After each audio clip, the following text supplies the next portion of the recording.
Diagram है तो ऐसे होता है।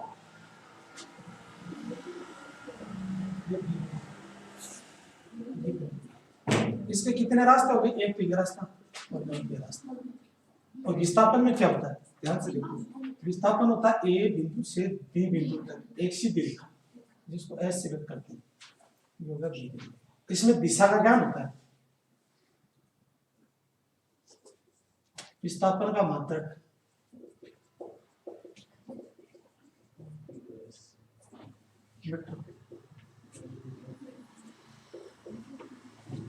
दूरी का मात्रक भी क्या होता है,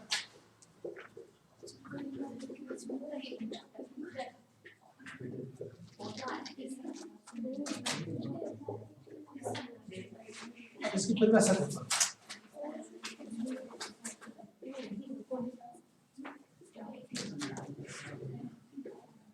जब कोई खंड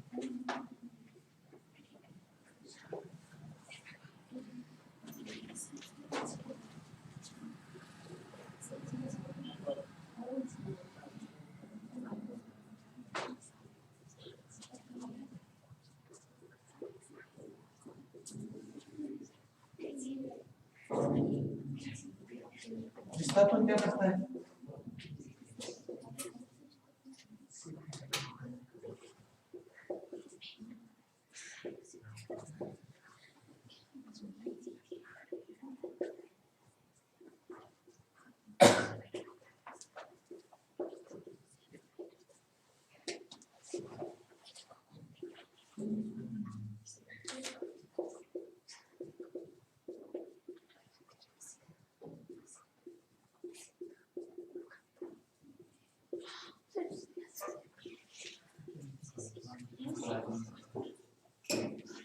ये भी पूछ लेते हैं तीसरा बिंदु, विस्थापन का मान ऋणात्मक धनात्मक वस्तु होता है,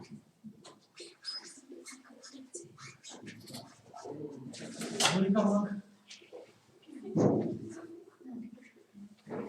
हमेशा धनात्मक होता है।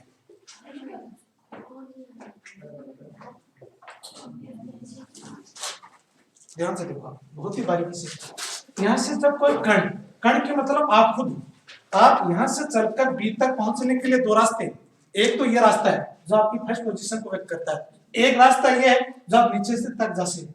अब ये कह रहा है कि ए से बी तक जाने के लिए आपके रास्ते के पथ पे निर्भर कर रहे हो, मतलब जैसा रास्ता चल रहा है उसी के अनुसार जा रहे हो। और विस्थापन ये नहीं देखता है, विस्थापन ये देखता है कि आपका प्रारंभिक बिंदु और लास्ट वाला पॉइंट की एक स्ट्रेट सीधी रेखा जो लाइन मिलाती है उसको बोलते हैं विस्थापन। इसमें दिशा का ज्ञान होता है, इसमें कोई दिशा का ज्ञान नहीं होता है।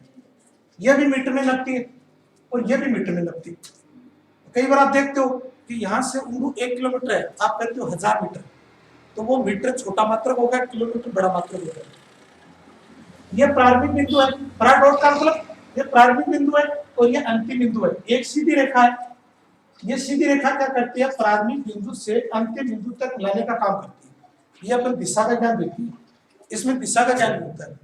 और एग्जाम्पल पे दिया कि यह ऋणात्मक धनात्मक शून्य कैसे होती है, और यह हमेशा धनात्मक ही होती है। दूरी तो आपको पता ही हमेशा धनात्मक होती है, जितनी दूरी आप डिस्टेंस को तय करते हो वो हमेशा नेगेटिव नहीं होती है, जीरो नहीं होती है। अब इसका एग्जाम्पल समझो, आप कैसे देखो कि एक यहां से जब चलते हैं और यहां तक जब पहुंचते हैं बी तक, यह टोटल दूरी आपकी है 6 मीटर, ये आपकी हो गई दूरी। और विस्थापन क्या करता है, एक बिंदु से दूसरे बिंदु तक मिलाने का काम करता है, ये एक सीधी रेखा होगी। यह दूरी आपकी हो गई 4 मीटर। तो अब आप क्या करते हैं, विस्थापन और दूरी, दूरी का मान हमेशा धनात्मक होता है, माइनस विस्थापन। दूरी है 6, विस्थापन है 4, तो +2। इसका मतलब +2 का मान किसका है, दूरी का है, विस्थापन का नहीं है। तो यहां दूरी हमेशा धनात्मक होती है। अब बात करते हैं विस्थापन को ज्ञात करना है, तो विस्थापन जब ज्ञात करते हैं तो आप दूरी को माइनस कर दीजिए। विस्थापन का मान 4, दूरी का मान 6, -2। अब आप कह सकते हो कि विस्थापन है वो -2 मीटर कम है, तो ये मान आपका आ गया ऋणात्मक। बराबर का मतलब ये दूरी और ये दूरी आपस में 6 मीटर हो, तब आप ये कह सकते हो कि दोनों का मान बराबर है, तो यह 0 आ जाएगा। तो इसके आधार पर कह सकते हो कि यह 0 होता है। और धनात्मक, यह जरूरी नहीं है कि पास में मिलने वाली रेखा वो कम दूरी हो, वो ज्यादा भी हो सकती है, 8 मीटर भी हो सकती है। तब आप क्या करो, यहाँ 8 लिख सकते हो, 8 माइनस 6 या 2, तो ये क्या हो जाता है, हमेशा धनात्मक हो जाता है। परीक्षा पूछ लेते हैं कि कंपटीशन कैसे आता है कि विस्थापन का मान धनात्मक होता है, ऋणात्मक होता है, शून्य होता है। तो आपको ये कहना है धनात्मक ऋणात्मक शून्य, दूरी हमेशा धनात्मक होती है। दोनों का मात्रक क्या है, मीटर होता है। ये मैं पॉइंट है। विस्थापन एक राशि है, क्या है, सदिश। दूरी क्या है, एक अदिश। दूरी हमेशा रास्ते के पथ पे निर्भर करती है। विस्थापन एक बिंदु से दूसरे बिंदु को मिलाने वाली रेखा व्यक्त करती है। और ये मान है ऋणात्मक, धनात्मक, शून्य, ये हमेशा धनात्मक होती है। आप इसको अंडरलाइन करो, देखो, और ये एग्जाम्पल तो कोई दिक्कत नहीं, आप समझ जाओगे कि कहाँ इसकी धनात्मक है, कहाँ इसकी धनात्मक। ये टेबल बना लो आप, कंप्यूटर में डालेंगे जल्दी डालेंगे, पता चलेगा।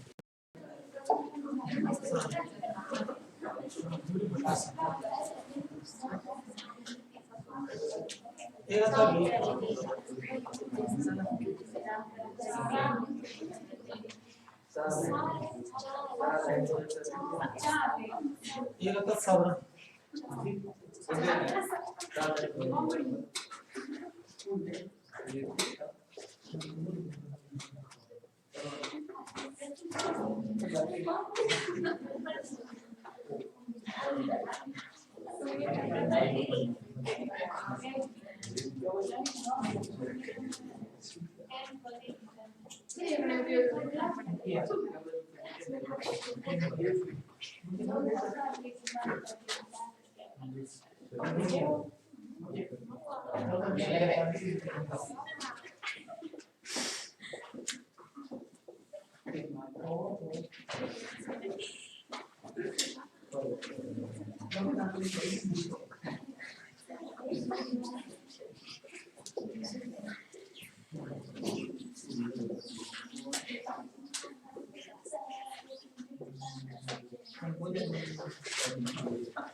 आपने 10th में पढ़ा होगा, जी का एक मान दिया था, गुरुत्वीय त्वरण का एक मान आता है, कितना होता है? जी का मान 9.8 मीटर प्रति सेकंड था, ये था ना। अब ध्यान से देखो, ये पेन है, इस पेन को मैं यहाँ छोड़ता हूँ, ये पेन ऊपर जाएगा नीचे गिरेगा? नीचे क्यों गिर रहा है? पृथ्वी के अंदर एक बल है, उस बल का नाम है गुरुत्वाकर्षण, जो अपनी ओर आकर्षित कर रहा है। अब यही पेन एक ऐसा बल है या ऐसा वेग है, यह पेन पृथ्वी की सतह के नीचे नहीं आएगा। वो कौन सा वेग है? प्लाइन वेग। प्लाइन वेग कितना मान होता है? 11.2 किलोमीटर पर सेकंड से जब कोई वस्तु पार कर जाती है, वो वस्तु नीचे नहीं गिरती। अब ये जो गुरुत्वीय त्वरण है, ये नीचे लगता है, और ये जो त्वरण है, ये ऊपर लगता है। अब इस पेन को मेरे को यहाँ संतुलित करना है, तो मेरे को धागे से यहाँ लटकाना होगा, और ऊपर जितना ये गुरुत्वाकर्षण बल लग रहा है, उतना ही बल मैं ऊपर लगाऊंगा, तब ये पेन क्या होगा? स्थिर होगा। नहीं, ये पेन क्या होगा? नीचे गिर जाएगा। तो ये जो त्वरण है, ये तो लगता है ऊपर की तरफ, और ये जो जी है, ये लगता है गुरुत्वाकर्षण नीचे की तरफ। कई बार परीक्षा में पूछा जाता है भार का सूत्र होता है W बराबर mg। इसका मतलब होता है भार वह बल है जो पृथ्वी अपनी ओर आकर्षित करती है, इस बल को बोलते हैं भार, जिसका व्यक्त करता है W से, W बराबर mg। तो अब आप ये लिख सकते हो कि जो जी का मान है वो पृथ्वी के नीचे की तरफ बढ़ता है। तो ये जो पोजीशन है, तो इसका कारण लिखना है पृथ्वी की तरफ जी के मान में वृद्धि होती है।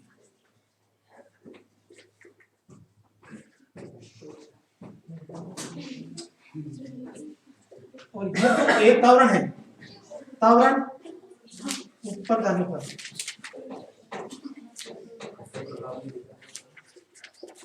बढ़ता है, और यहाँ से नीचे जाने पर मंदन होता है। मंदन का मतलब ऋणात्मक मान में त्वरण के मान में कमी।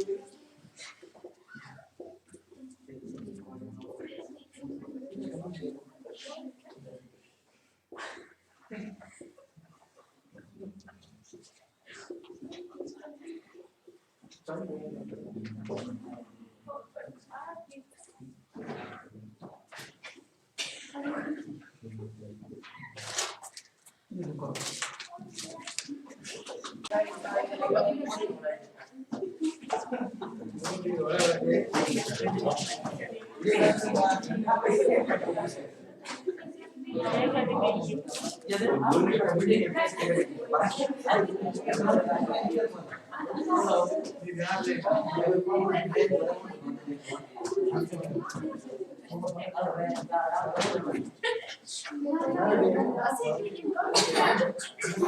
ध्यान से देखो, थोड़ा सा समझो। ये ढक्कन कवर दिख रहा ना, ये कवर आपकी पृथ्वी की सतह यहाँ पड़ा है। इस कण का वेग कितना होगा? 0। 0 से चलकर ये वेग बढ़ता जाएगा। कुछ समय बाद ये कण रुकेगा, रुकने के बाद ये नीचे गिरेगा, गिरता ना। ये फिजिक्स हमेशा इमेजिनरी की जाती है। फिजिक्स होती है प्रकृति में मूलभूत घटनाएं, उसको आपको समझकर चलना होता है। अब देखो ध्यान से कि आपका ये हाथ है, यहाँ से कण है, अब ये कण चलेगा, ऊपर की तरफ जा रहा है, तो जहां से कण पड़ा था उस u का मान कितना था? 0। u क्या प्रारंभिक वेग है। जब यह कण शुरुआत करता है तो 0 वेग से चलता है और कुछ बाद ये वेग बढ़ता हुआ अंतिम वेग तय करता है और यहाँ से कुछ सेकंड के लिए रुकता है और कण नीचे आ जाता है और ये तेजी से गिरता है। जब कण तेजी से नीचे गिरता है तब तो g के मान में बढ़ोतरी होती है ना। और g का मान जैसे जैसे ऊपर ले जा रहे हो, आपको बाह्य बल की आवश्यकता है, आप इस कण को ऊपर की तरफ ले जा रहे हो, तो g के मान में क्या होती है? कमी। और ये कण नीचे आते ही क्या होगी? g के मान में वृद्धि। तब आपका एक डाउट क्लियर होगा कि जैसे ही कोई कण नीचे आता है उसके g के मान में वृद्धि हो जाती है, और जब कोई कण ऊपर जाता है g के मान में क्या हो जाती है? कमी। त्वरण ऊपर की तरफ बढ़ता है, नीचे की तरफ घटता है। इसको बोलते हैं मंदन त्वरण। मंदन त्वरण। अब इसका नियम यह है कि प्रारंभिक वेग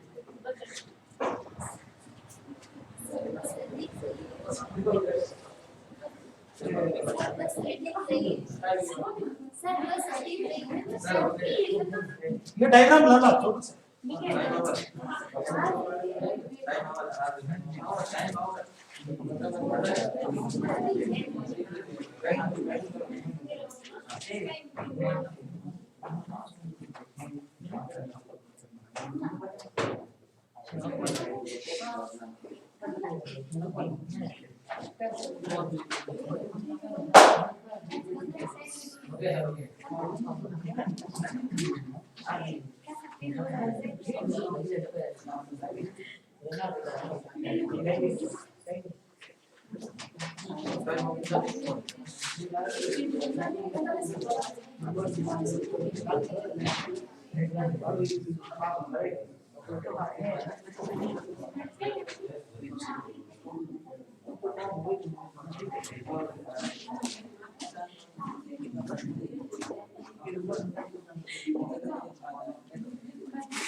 ये न्यूमेरिकल आते हैं, क्वेश्चन पूछा जाता है।